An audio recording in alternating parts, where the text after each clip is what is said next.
I have a dream, oh, I have a dream. Red, white, and blue, fly free, fly free. I believe, oh, I believe. Will you dream with me? Good morning, everyone. Welcome to Changing Times. It is Wednesday, December the 14th. We're just creeping a little bit closer to Christmas every day. We are live at the Axe Media Group headquarters in Springfield, Missouri. First thing you're going to notice is Don Blackard is not sitting across from me. That's Louis Michael, and you've seen him many times. He is our sub co-host. And so I got word last night just before 9 o'clock that Don couldn't be here. But Don's always here because the music we start out with, the video is produced by Don Blackard, and John Miner from Nixa, the late John Miner, sung that song. So really, Don's here every She's week. here in spirit all the time. She is. And so we appreciate her. And we appreciate Louis because not only is he a sponsor with the firm and his non-profit organization called Choosing to Live, he's also our sub, so he's extremely important. I'm the on-call guy. You are the on-call guy, and I tell you what, I was texting like crazy as Sheriff Brad Coe in Christian County has a large Christmas party for several hundred people every year, and families, little children, everybody, all the deputies and things like that. It takes a large organization to run the sheriff's group. So really pretty neat. So anyway, we have got a great show lined up today. We've got Youngblood Motor Group.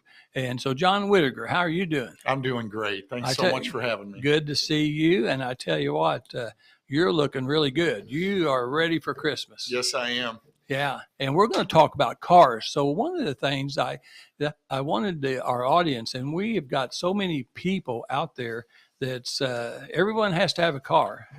If you don't have a car, I'm not sure how you get around and survive. So I'm assuming most people have cars, and we're going to talk all about cars. But hey, I want to tell everybody, and this was something that was shared with me with Jim Whining, our CEO, and Bishop with Axe Ministry Group. Mark is with us. He's our producer. Matt was just walking out. He got us started this morning.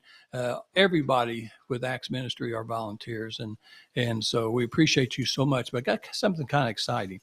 About a year ago, Louis, I don't know if you know this, and I don't think you'll know this either. The lady that I always forget her name, Ellen DeGeneres. Yes. Ellen DeGeneres is kind of an interesting lady. It's not that I would probably watch her show, and we probably don't have everything in common as far as our beliefs and things like that, but she's done a lot of generous and nice things for people. And so I do respect that. But she actually started watching our show and sent an email about a year ago and telling how she liked Changing Times and our ministry and things like this. And she was telling people, so that helped our audience. Our audience is extremely large today. And then over this last weekend, Jim Whining got a email from Elon Musk, and he has seen Changing Times and a couple of our other shows and was extremely impressed with our ministry, our outreach. Fantastic. And so what he has said is, I'm open. He said, I noticed that you had kind of it was all enclosed. You had filters. And so a lot of people couldn't see your show on Twitter. But now that he owns Twitter, he's opening it up to where we have millions of more potential viewers coming up right now and into 23 than we had before with the previous owner. So I think that is just a tremendous blessing for this time of year, because we all believe in freedom of speech, the freedom of religion and things like this. And dadgum, we all have these restrictions going on all the time on social media, what you can say and what you can't say. And here we've got a gentleman that understands the importance of free speech and allowing us to say what we want to say, and have this type of sponsors that we have on our show that all believe the same thing. And so I applaud Elon Musk And I appreciate Jim Whining sharing that with us. But let's go ahead and get into cars. So I've given Louis an outline, and he probably can't read my writing, but I've learned to decipher it pretty good. Okay. And but you guys, you and John Youngblood, and I bought 2 cars from you. And both of them have been Grand Cherokee Jeeps, and one of them is actually John Youngblood's personal car.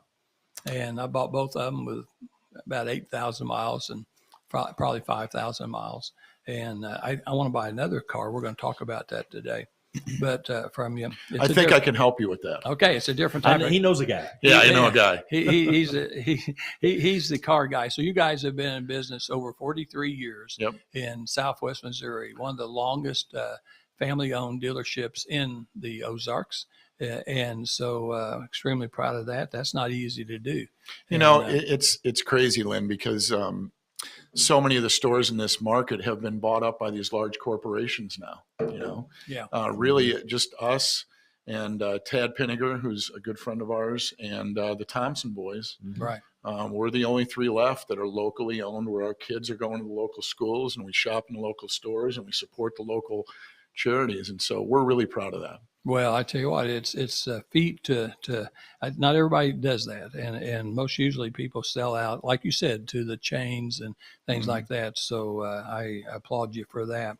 Well, you sell Nissan and Kias, correct? And what's the most popular Nissan models, and what's the most popular Kia model? Well, everybody right now loves the mid-size to smaller SUVs, because they're so versatile. They're great for kids. They're great for hauling family around. And so on the Nissan lineup, the Rogue is our number 1 seller. We'll sell 20 to 30 Nissan Rogues a month if we can get them, right? Yeah, how is that right now? Are you still able to get cars in? It's very difficult. I mean, where we would normally sell 100 to 130 new vehicles on average per month. Because of lack of supply over the last year, we're down by about 35% in our overall new car volume. And up until 3 months ago, I didn't have a car on the lot. You could literally play football on our new car lot. Isn't that a shame? Yeah, there were no vehicles available. Is it getting better? Are they giving you a forecast of things to come? Is it looking better? It's looking better on the Nissan side. We actually have 40 Nissans on the ground now. I've got cars in my showroom for the first time in 2 years. Wow. Right now. And on the Kia side, it's a waiting game. I might have 5 Kias on the lot that are available for sale right now. Everything else is pre-sold. Man, that's so amazing. A lot of those people are having to buy it online. They're seeing a picture, but you don't have a car for them actually to see. Well, what we actually had to do, which is I've never seen this in the 40 years I've been in the business. We actually had to buy cars, new cars, title them, put them in our name, so that we could have them there for people to test drive. Really? So the most popular models, like in the Kia, the Telluride is so popular. And the waiting list on that car is about 6 months right now. And so, between the Kia Telluride and the Kia Carnival, which is the new van that Kia has, I had to buy a Carnival, I had to buy a Telluride, I had to buy a Sportage, because I wanted to at least have something there that was plated. Just a demo, basically. Just a demo, so people could drive them and look at them, and then figure out how they want theirs equipped and order it from that vehicle, right? Right.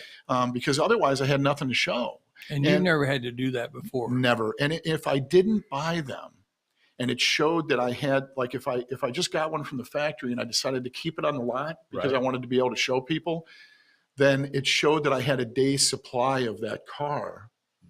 And it affected the allocation of the ones they would ship me. Where if I showed a 0-day supply on the ground, that's the reason why you had to buy them. Then. That's the reason I had to buy them, right? Because otherwise they hurt me in my allocation on sending me new cars. You want all you could get, right? And I didn't want customers having to wait longer for the ones that they ordered because I had one demo car, on the ground. I even had to buy the one John Youngblood's driving. Wow. Because normally we would just throw a dealer plate on it and we would drive the car, and we can't do that. And I've been in used vehicles now. Me and my wife are both driving used cars because we couldn't get new ones. Amazing. Yeah, Who would have ever thought we'd be in this position talking about that? Same thing with houses, of course. Real estate, the inventory is low. Everything's low. Right. Grocery stores are low. It's the craziest year that I've ever had in the car business. The changes that we went through are insane. Well, some people some people actually couldn't make it at this rate. If your sales are down 35% and you're having to buy cars to demo and stuff like that, I mean, if you're a new young dealer that's just starting out, that'd be a pretty rough time, wouldn't it? Yeah, it's tough because at the end of the day, we still have to maintain the staff. You know, when a salesperson comes into work and they're standing in the showroom and there's literally no cars on the lot, right? It can be a little deflating. Yeah. You know what I'm saying? And so the only thing we could control during that environment was the used car inventory, because I could buy as many used cars as I wanted. Right. Right. And so the problem is that when the new cars were not available, the manufacturers were not selling cars to the rental car companies either. And so the rental car companies had no place to go because they don't make their money on buying and selling cars. They make their money on renting cars. Right. And so when they couldn't get cars from the manufacturers, they ended up going to the auctions and bidding the price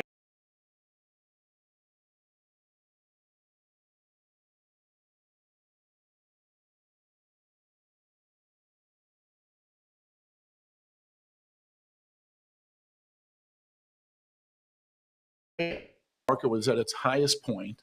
And you still have to be competitive online. If your pricing isn't competitive online, the phone doesn't ring. Right. And so we've always maintained stocking on our used car corner, 100 used cars through the entire pandemic, to make sure that people had the alternative option. If the new car wasn't available or they totaled their car, they were in an accident, then they had the opportunity to go over to the used car lot. And that lot is at the corner of Walnut Lawn and Campbell, right? Right. Yeah. It's very noticeable too, because you always have beautiful cars and it's always full. Yeah, our used car superstore, we call it, right? Yeah, you got new cars on one side of South Campbell. Right. Is that 1410 South Campbell? What's the address? It's 3505. 3505 is Nissan's. Okay, and then across the street is all your used cars. Across the street and on the corner. On the corner. And I'm telling you, it looks to me like you have more than 100 cars. I mean, and they're nice cars. I mean, a lot of your cars are certified cars. Correct. You've gone through them, made sure that, because, you know, one of the worries that people have about used cars is the fact that they don't know what the history of the car is. Right. And so you drive off and then all of a sudden now you've got all these repairs happening. And you guys are going in and recertifying these cars and making sure that the car will drive down the road. You're going to have free, it's not going to have to worry, just less worries. You know, and so that's really important. I know a lot of people in the business in this town, and there are dealers in our town that will literally take your car in on trade, send it to a detail center, not put it through service, not change the oil, not do anything to this car, and stick it out on the lot. And because it's detailed, it looks like a really nice car, right? Sure. Right. Yeah, our reputation, especially because we're locally owned, I'm not going to risk that. So we spend an average of $1,100 to $1,300 on every used vehicle when we bring it in, because it goes through a 110-point inspection. Doesn't matter what year the car is. And we're looking for safety more than anything else. So we want to make sure that there's no oil leaks on the car. We want to make sure that it's a safe vehicle, that all the turn signals and lights and everything are operating. But in addition to that, the braking system, you know, make sure there's no engine lights on. And every single vehicle we sell, the customer signs the Carfax history report. Okay, that's so important. They know exactly what the history of that vehicle is. You think any other dealer does that? I don't know of too many that do that. I think probably Thompson's does, some of the locally owned guys, but yeah, the corporate stores are all about making money. Yeah. Well, that's amazing. So let's kind of talk about, and we've done this before, but some people can afford to buy a new car. Mm-hmm. A lot of people can't afford to buy new cars today, and they have to buy a used car. And then we have leasing. Mm-hmm. When do you buy a new? When do you buy a used? And when do you lease a car? You know, it depends on the supply and demand, and it depends on the programs that are available on the vehicles. With supply being so low on new vehicles right now, there's no incentives, there's no rebates, and there's very few special lease programs going on right now.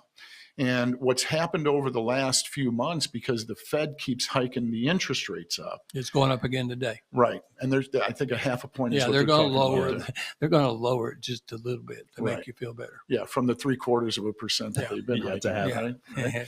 But with interest rates going up, payments are going up with it. Where the average payment that we would see on a vehicle is, $350, $400 a month.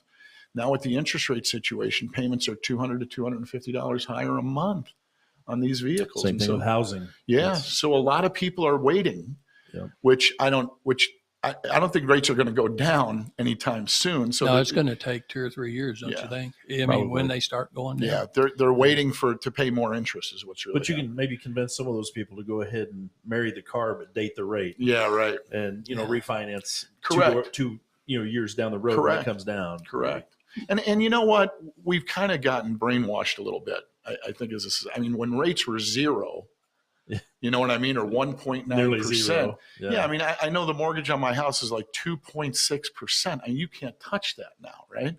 And so people just have to get adjusted to it. I mean, I remember early in my career when interest rates were 10, 11, 12%, and it was like, well, that's what it is, you know what I mean? And that's what it's going to end up being. Now we've got the taste of the low rates, and a lot of people now are thinking, why do I want to sell my house where I'm at 3%, right, and pay 8% on a new one? Right. So it's a tough battle right there. Yeah, it's a different time right now. Yeah. So the alternative of going to the pre-owned vehicle is always there, and obviously the payments are going to be lower on the pre-owned. Mm-hmm. The certified cars are great. We always make sure that when for example, if you're looking at a Kia Sportage, we want to make sure that we have a great selection of late model, like 2021, 2020 Kia Sportages on the used car lot. Mm-hmm. And we call it a selection alternative for the customer. Right. If the payment ends up being too high in the new car, then they can always go to the pre-owned one.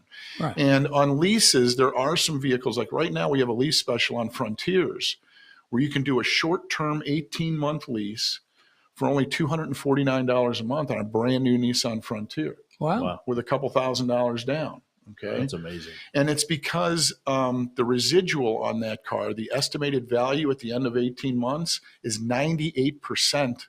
Right. Of the original MSRP. So the payment's minimal. You're only paying up for the interest to drive the car, basically. Wow. And then if you like it, then you can go ahead and buy it then, right? You can buy it at the end of the lease, correct, if that's something that you chose to do. So that's one program that works out great. And a lease is just an alternative way of purchasing the car. It's just a different way of financing it, where you have options on whether you, like you said, you can buy it at the end. You can decide to just turn it back in at the end and walk away from the car. Right. Or you could sell it on your own if it's worth more than what the payoff is. Right. And so in a loan situation, you're obligated to the loan. You owe the money to the bank. Irrelevant of what happens with the depreciation on the car, you're obligated to the bank for that money that you borrowed. On the lease, depending on the term of the lease, like this particular one on the Frontier is 18 months. At the end of 18 months, you have options. You can go, do I like it? Do I want to keep it? Do I want to sell it? Back to the dealership? Do I want to give it back to the dealership? Do I want to trade it in on something else? So they have all those options where on the loan they wouldn't have that. Yeah. Do you guys, whenever people come in, are you still buying cars from individuals? Oh, gosh, yes. The public? Yes, we love that. We love that. Yeah, my best pre-owned vehicles on the lot are the ones that we end up buying from customers. Nice. Yeah. Yeah, and that's good for the economy too. Yeah. I mean, so another thing that interests me, you and I talked about on the phone, these little chips. I don't even understand all these little chips. I just thought there was just they make the cars run. Yeah, I thought there was just a few chips, but no, there's thousands of chips in a car. Well, I mean, we didn't have a chip shortage. We had a production situation where the technology was so advanced on the new vehicles based on government regulations, right? Because they're trying to push these autonomous cars and these electric cars, right? Well, those vehicles take twice as many chips to build. So the others get the back burner. Correct. Right now. Right. Yeah. So what happened is that they were producing as many chips as they always had. But the demand doubled with the production of these new vehicles and the safety features that are on them, with the blind spot monitoring and the 360, surround. And like my wife is driving a late model, a 2022 Pathfinder right now. I set the cruise control on that thing, and it's got to tell me to put my hands on the wheel. Really? Because it will literally drive itself. I mean, it stays in the lane and drives itself. Isn't that amazing? I mean, it brakes if somebody, pulls over in front of you, but once you set the cruise, that thing is basically on autopilot, and you just got to have your hands kind But of each one of rested those on the things wheel. require chips for each program. Twice as many chips. Twice Wow. as many chips because of all those features, right? Because they're all computer programs, Right? is what they are. And that Sensors adds a and- lot of cost, right? It adds a These tremendous chips. amount of cost, and it has, obviously, because we weren't ready. We didn't have enough chip plants built, in the world to handle the demand. They couldn't build the cars. Right. We're just now getting one built in the U.S. I think in Ohio or something. Yeah, but it takes 4 to 5 years to build a chip plant, and they weren't ready for it. The technology outweighed, what was available, and so Now that makes better sense, because everything you hear on the news or whatever is just that all these American-made trucks and vans and even foreign cars, whatever, they're all sitting in lots because they don't have a chip. And everybody's saying it just needs a chip. What's going on with that? Right. I mean, I had customers that had ordered. GM had a big problem with this, right? And Ford did too, where they had all these trucks sitting and they said, well, you can take delivery of it, but you're not going to be able to use your cruise control. Really? Right. Because the eye wouldn't work, where it would slow you down if you were coming up too fast on a vehicle, that active cruise control. Yeah. And they can't sell that because it's a liability, I'm sure. Well, people were deciding to take delivery of them without being able to use those safety features. And then they told them, well, now down the road, and we don't know when this will be, but down the road, when the chips become available, we'll let you know when you can bring your vehicle in, and then all of a sudden those options will work. Well, a lot of people are like, well, the heck with that. I'm not going to order the car then. You know what I mean? I don't want to take delivery if all the features aren't on the vehicle that I'm paying for. And so wow, it's crazy. It's the craziest time I've ever seen. So John, what about, so you buy a car and it's working perfect, and then some chip goes crazy in that car. Now what are we going to do? How are you going to find a chip for that car? I have never had so many vehicles that are under warranty that are sitting in my back lot that we can't get parts for. So what are those people are doing? They have to, if it's under warranty, then the factory is putting them in a rental car. put them in a rental car. Yeah, and we're one of the only dealerships in town. I have an 80 vehicle rental fleet that we use for nothing but taking care of our customers. So we don't have to send them down to Enterprise, don't have to send them down to Hertz, which is what all the other dealers do. That's got to be an incredible cost for the company. Well, we get reimbursed by the factory. Well, I mean, for the factory or the, manufacturers. And that's why the manufacturers are saying here, if you can trade them out of it. Oh, yeah. You know what I mean? We'll give you an incentive to trade them out of it, because we'd rather do that than have to wait for the part to come in and we have them in a rental car the whole time. Wow. The problem is that, okay, so now I'm going to take this car in on trade that I can't sell. Right. Right. Because it's sitting back there and I'm waiting on a part, It's, this is really a crazy. dilemma. So, we've got a problem. I believe that, America is the greatest country in the world, and how goes America goes the world. And I just don't understand why we don't make our own things. So think about antibiotics. Me being a pharmacist, I've been watching, and yes, we've got an uptake in flu. We've got an uptake in other respiratory and also COVID. So we got all this stuff going on. And we have to wait on medicine. And they say we're out of antibiotics. I mean, come on. We do the research, but then we have a lot of the antibiotics made over in Europe and Taiwan China and things like that. Why do we do that? I mean, China. It looks like everything that we really need in this country we ought to make in our own country. So you said that plant's going to be in Ohio. I wish there was some wealthy people who would build half a dozen of those chip plants. I mean, we need to take care of ourselves. Don't depend on the rest of the world. Yeah, the oil too. Stuff like that. But anyway, hey, great discussion. We're going to be right back, but don't go away. I'm going to talk about some sponsors that are extremely important to this show. The first sponsor is Brad Pistow. He was our first sponsor that we got, and he is certified fiduciary financial planner located in Ozark, Missouri, and located on Farmer Branch Road. And I actually use him, Jan and I use him for all of our retirement planning. Interesting enough, as Don and I were visiting one day, Don Blackard, her family, a lot of her family members uses Brad Pistow too. And when we were in Florida one year, just about the time that I was selling my company and thinking about trying to figure out what I was going to do with 401ks and other retirement funds, I read an article in USA Today. John, this is very interesting. I was reading this article, and Brad Pistow writes articles around the country, and he speaks around the country and stuff like that. And I said to Janet, I said, I don't know who this Pistow guy, or it might be Pistol, I don't know. But I said, that guy, I'd like to find somebody like him to help us plan our retirement, because we're at the age that we got to do that. And so she said, yeah, that'd be great. I actually read her we were eating at Denny's one morning, and I read her the article. Well, so 2 weeks later, we're back in Ozark, and I'm at a little Sands Cafe in Ozark, and I hear these gentlemen. There's 3 older gentlemen that was talking about investments and retiring, and they mentioned Brad Pistow. You know, you're not supposed to be listening to people around you. But it's more fun. Yeah. So I learn a lot. Yeah, and you did. I did, Yeah. and I said, "Excuse me, guys." I said, "I hate to eavesdrop, but I said, yeah, talking about an important topic." I said, "Do you know Brad Pistow? Is he a financial planner around this area?" "Oh yeah, in Ozark, Missouri. We all 3 use him." And I'm thinking, well, thank you, God. Thank you, because this is my answer. Confirmation. Yeah, and so It's all fate, right? Yeah. So we use Brad Pistow. It's never too early to think about retirement. And when you call him at 582-9999, you're going to get either Hunter or Lisa on the phone. They're going to send you a book, Safe Money Matters or Bulletproof, the book that came out last November. Both of those books are #1 bestsellers on Amazon for retirement planning. And I'll tell you, he's the real deal. So this last year and a half, as the stock market right now, it's at 34,000 something, and it's been up 40,000.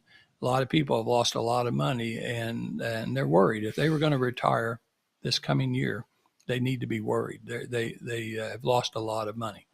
Well, so for me, since I don't own that many stocks anymore, I have a few, but I don't watch every day because I don't ever lose a penny any days. And I'm making 6 to 8%, and my money is still growing every year, and I don't have to worry about the stock market. So Brad Pistow is a tremendous guy. It doesn't cost anything to talk to him. And he was our first sponsor. He's been very generous on different things, charities and things that Don and I were involved in. He's been very helpful, just like as you are. You and John Youngblood, John Whitaker and John Youngblood are probably 2 of the most generous people in Southwest Missouri. I see you on TV all the time. Louis, you and I see him on the TV all the time. He's helping some organization, some charity. He's helping, and not everybody does that. In fact, 99% of people don't do that. But our other sponsor is you, Louis Michael. Me? That's you, and you Who work wrote that check? and he works for the firm. That is a great family-owned business in Ozark, Missouri. He's a realtor. I tell you what, his phone number, and he will always call you back, 417-988-1086. Okay, 417-988-1086. If he's out showing a home or something like that, he will call you back. If he's out in the field somewhere selling some farmland or something like that, he'll call you back. And he's just simply amazing. And one of the deals we made on this show, because he's an Elvis impersonator and probably the best in the country. Used to be. Well, he was #1 at one time. He probably still number 1 to me. And here's the deal: you buy a new home. Okay, he buys a new home, and you don't know anybody on that street. You're going to, because he'll have an Elvis party in the backyard, and you can fix some little refreshments. You invite all these people. I like the refreshment part. Yeah, and before long, you're going to know all these people, but he's going to sing Elvis songs and entertain you for an hour. And it's just, I wish I could almost buy a home where you could entertain me. Man, when I have all my friends, a booking agent like you now, I don't need anything else. But anyway, so it's really good. But he sells new homes. He helps you buy a home. He helps you sell a home, farmland, whatever. And so they're just a great family. And then the other thing that, because of your sponsorship, you have an organization, nonprofit called Choosing to Live. Yes. And so what's really neat, John, is was it last week? When did we have you Oh on? yeah, it was 2 weeks ago. 2 weeks ago. And so who was Donna Presley? Donna Elvis's Presley. first cousin. Yeah, and she's on your board. She is. You've got a tremendous board, and so she was in Sweden. So we thought we could get her on the screen where you could see her because she's a beautiful lady. She is. She really is. Inside and out. Oh yeah, inside and out. She got the Presley beauty. And so we thought we was going to have her on the screen, but we couldn't ever. But from Sweden, somewhere along the line, we couldn't get her on the screen, but we could hear her just fine. And so that's pretty neat. Sweden's a few 100 miles away. It's a long ways away. And so it was really cool to listen. She was at to a her. rehearsal over there. I think it was 4:00 in the afternoon or something. Yeah, because they're doing they're going all over several countries. They're doing this Elvis tour where they have she has a young band and they're singing Elvis songs and other songs of the era. And then at the same time, she's talking about the family, and she knows probably more about Elvis than she grew up anybody. at Graceland. Yeah, She lived on the grounds, and Wow. her family Yeah. worked with Elvis, worked for him, and Yeah. she's just a phenomenal person. Next time she's in Springfield, I want you to get her on our show. It's a deal. It'll be awesome for people to hear some real history about Elvis Presley, because I just think that's really good. So that's our sponsors. Besides, we've got Youngblood Motor Group, and that's the whole show today. And so we're going to jump right back into talking about cars. We've talked about chips. We've talked about when do you buy new, when do you buy used, and things like that. Well, tell me, if you had a crystal ball, but I know it's going to be extremely hard, do you see 23 being different and better than 22? I hate to say it, but no, I don't. I think 23 is going to be very similar to what we dealt with in 22. Used car prices are definitely dropping because with the interest rates increasing, I've never seen so many people, like, for example, if you ordered a Kia 9 months ago, interest rates were still low. Mm-hmm. Now your car comes in. They're looking at the difference in the payment and going, you know what? We can't do this right now. And so that has caused new vehicles to be more available now. Like I said, I've got 40 Nissans on the lot that are ready that can be delivered. And as new vehicles become more available, it's going to start driving down the price of the used cars. Yeah. Okay. And so we got to be careful not to get caught in a market switch, where I own these vehicles for too much money when we bought them. That's why I want to make sure that I'm always turning. Like, we'll have 100 cars on that corner, but there will be 100 different cars on that corner in 30 days. Right. So we're constantly, every day, I've got guys that are on the auctions. We'll have to look at 300 vehicles on the auction in order to buy 3 or 4. Really? Yeah. So you're very selective on what you buy. Very selective on what we buy. And we need to make sure that it's in the right price point, because people, the inflation's been crazy and people's incomes have increased, but not to the same effect that what inflation has increased to, right? So people are still wanting to have that $300 to $400 a month car payment. And so if I don't have inventory that fits that $300 to $400 a month car payment with the way that rates are now, then I don't sell a car. And so we have to be very strategic in what we end up stocking and the price ranges that we have. So right now, like a year ago, my average cost in a used car was around $33,000. That's what I owned the car for. So obviously the average price of one of my used cars on the lot was going to be around $34,000, $35,000, right? Yeah. So we have to make a little bit of money on each car, right? Well, now, because of the interest rate increases, we have strategically driven down our average cost per car, and we started stocking cheaper vehicles. And so now our average cost per car is around $22,000.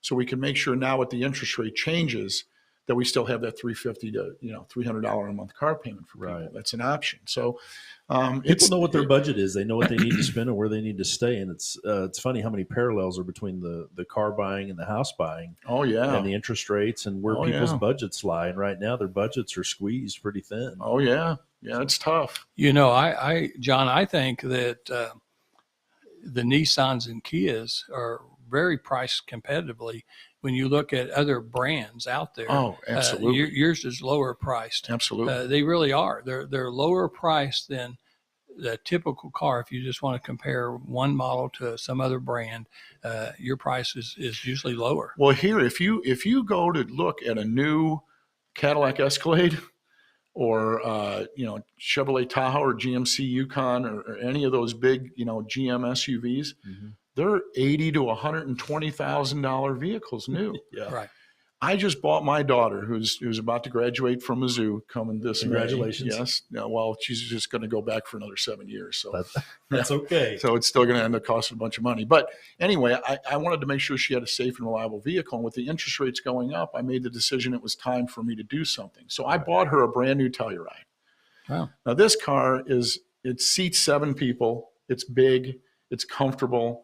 It's loaded. It's got all the safety equipment and everything you'd want on it. Yeah. I was able to buy this vehicle for $42,000. Wow. Amazing. Okay, compared to what you would Twice look as at. much with the Twice as American much made. Well, it's money, probably right? got just as much as the Escalade has on it. It's as far as absolutely, option. Yeah. absolutely. And so there's a option. So I'll tell you, everyone out there, we got people watching all over the country and world, but if you're in Southwest Missouri, you need to look at the Nissan and Kia brand because they really have some very well-built cars.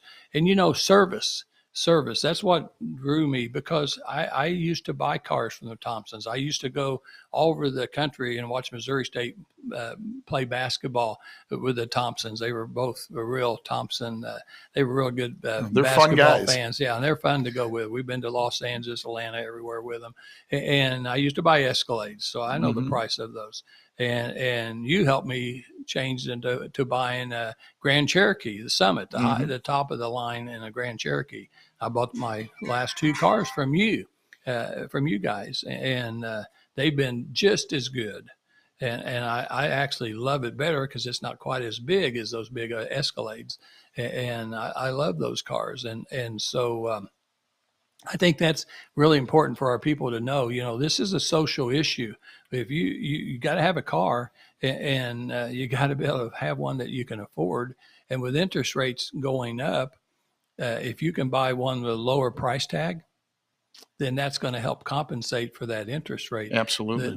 That's going up. And buy from people you can trust. Well, yeah, and service. Yeah. One of the reasons why I always liked buying a car from you guys is because the service is just impeccable. There's nobody that's better at doing service than you guys. Well, I'll tell you, I'm so proud of that with our organization because the average tenure of one of my service advisors were the people that are frontline contacting the customer when you pull in, because nobody likes bringing their car in for service, right? Something's going on, something's wrong. They got to spend money they didn't plan on spending. It's a hassle. It's a hassle, right? And so number one, we then need to make sure we have that rental fleet available to them so they can get into alternative transportation if they need it right away. But my average service advisor has been with me for 7 to 8 years. Wow. Yeah, see, that's good. So you don't see these strange faces when you pull into my store. And, Are you saying it's like family? yes. Going to see an I old guess that's the relative? best way to put it, right? So, at the end of the day, my sales staff can sell you a car. Okay. And the customer doesn't choose to buy from us because they weren't happy or they didn't like their experience. They choose to buy from us because they like us, trust us. They had a great experience. They decided to purchase the product, right? Right.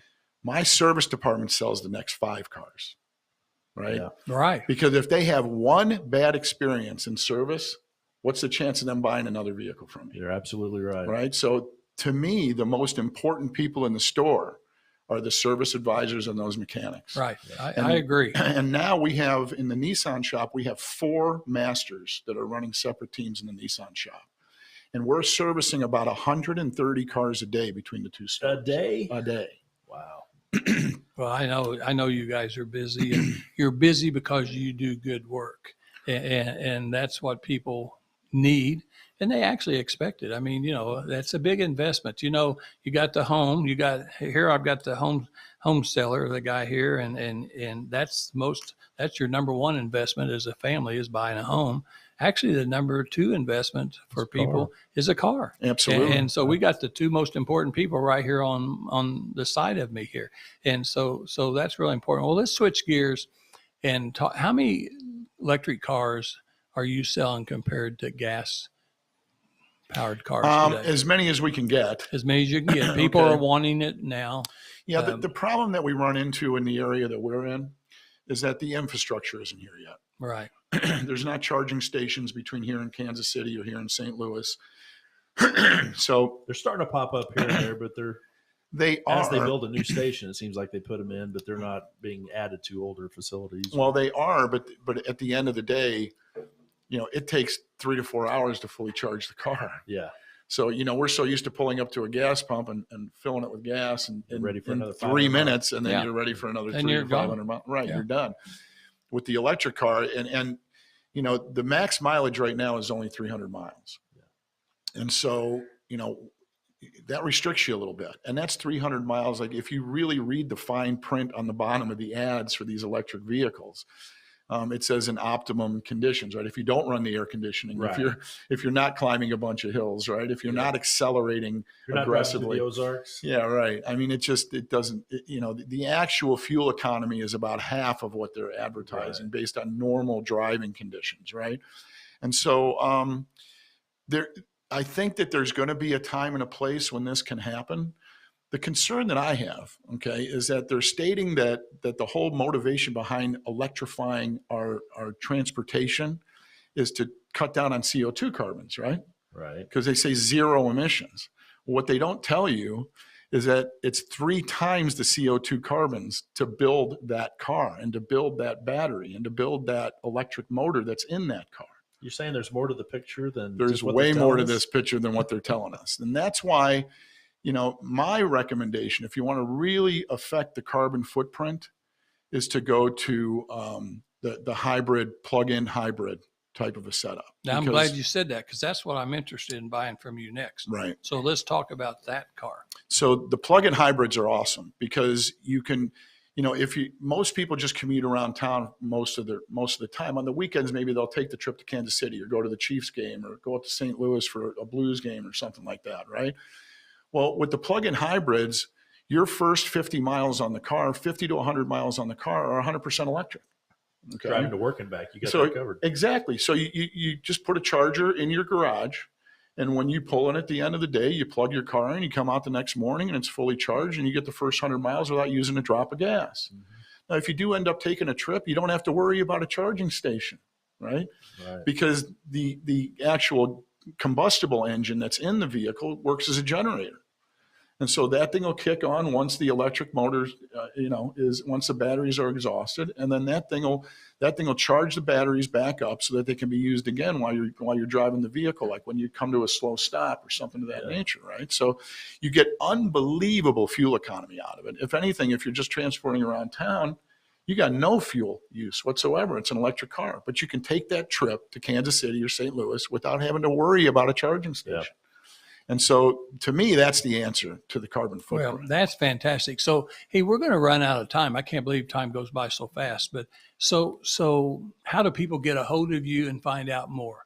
God, go to youngbloodauto.com. Easy. Right? Youngbloodauto.com. Youngbloodauto.com, or you can call the store at 417-882-3838. We're one of the only stores remaining left that you actually will get a live person that answers the phone and says hello. You don't have to. And you know who you get? Susan. You get Susan. That's you get right. Susan. That's because right. Susan is, I thought maybe she's not real because it's always Susan. Yes. And Susan is very, very good. She Yes. knows exactly how to relay the message and things like that. So I've called you enough. I know every day. You ever give her a day off? No, she doesn't get a day off. I can't afford to have her off. Yeah, because everybody loves her too much. Yeah, because I know. Hey, have we got time for one Christmas song, Mark? Okay, we got time. So here's what's going to happen next week.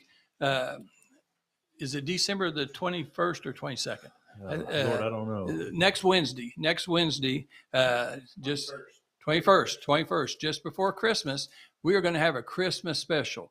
So Dawn will be back. We pray that Dawn will be back. She's going to probably bring her little nephew. He's 4 or 5 years old, and ZZ curls. He got the prettiest blonde curly hair, and he's going to sing "I Wish You a Merry Christmas." Then we've got Adam and Faith, 2 young people that graduated from Missouri State. Faith will be the next worldwide known international singer, Christian singer. So you watch, you know how singing goes, and you watch and see how good you think Adam and Faith are. They both compose records and things like that, songs. They're just tremendously young talent, and then you're going to sing Elvis songs, Christmas songs, and stuff like that. It'll be a good time. Christian songs. So we're going to have a great time. I won't be there. I got a veterans event I'm going to be going to. And so let's just sing Do a I get song. to sit in your seat that day? Yeah, you do. All right. Yeah, I Don like sits that. there. The Yeah. big chair. Make me feel special. Yeah. Yeah. So we'll end the show with, okay. We're We're going to get you a little piece here right now. But Okay. if you're suffering from any sort of anxiety, depression, suicidal tendencies or thoughts, please reach out to me anytime. Neversuicide.org or call me at 417-988-1086. Perfect. Choose to live. Here's one everybody knows, the Christmas song. Ain't that pretty? It is pretty.